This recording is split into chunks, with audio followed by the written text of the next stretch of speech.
It's a strange thing, isn't it? How the most profound moments often hit us in the quietest places, at the most unexpected times. A few weeks ago, I had one of those moments, a moment that rocked my world and set me on a path I wasn't prepared for. It's not the kind of story you share lightly, because it challenges everything you think you know. But I need to tell it. I need to speak of what happened to me. I've always believed in God, always. You know the type. Raised in a home where faith is woven into the fabric of every moment. But there's a difference between knowing about God and truly knowing Him. I thought I knew Him. I thought I understood His ways, His love, His power.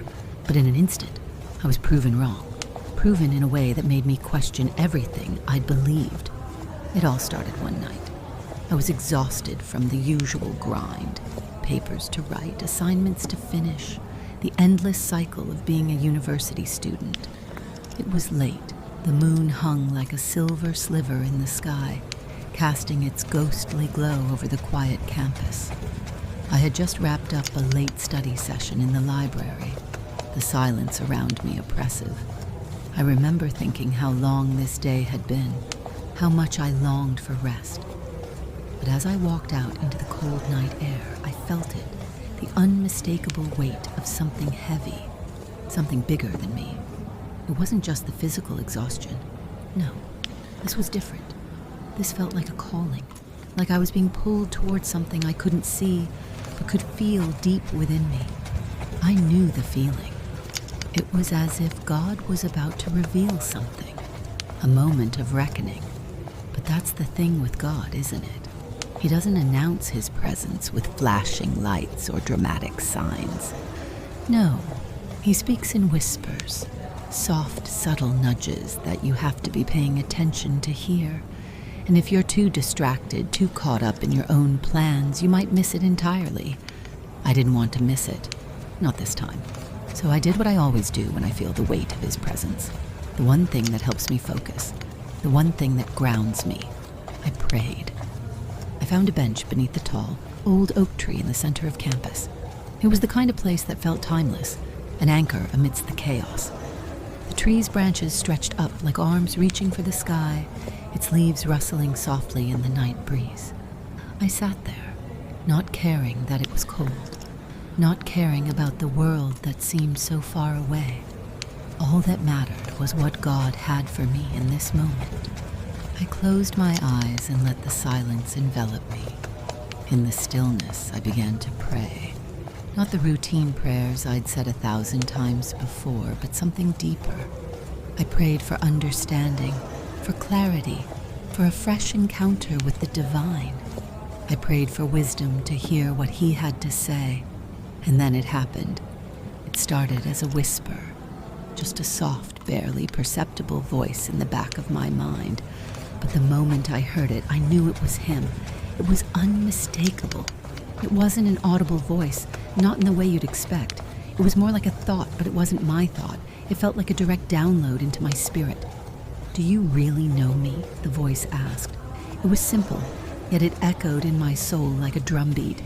"Do you truly know who I am?" The question hit me like a physical blow. My mind raced. Of course I trusted Him.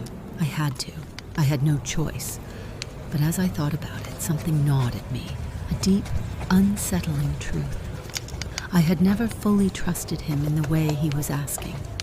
Not with my future, not with my desires, not with my deepest fears. It was easy to say I trusted God when things were going well, when life was comfortable. But in the moments of uncertainty, when things didn't go according to plan, did I really trust Him? I could feel the truth of that question reverberating in my chest. The more I thought about it, the more I realized how much I had been holding back from God, how much I had been trying to control on my own, thinking I knew better than He did. And that's when the floodgates opened. It was like the walls I had built around my heart crumbled in an instant. I felt exposed, vulnerable. Everything I had hidden from God, the doubts, the fears, the pride, came rushing to the surface. I felt naked before Him, utterly stripped of pretense. and for the first time in my life, I truly felt the weight of my need for him. I knelt on the cold ground, my hands shaking as I pressed them into the earth. Tears welled up in my eyes, unbidden.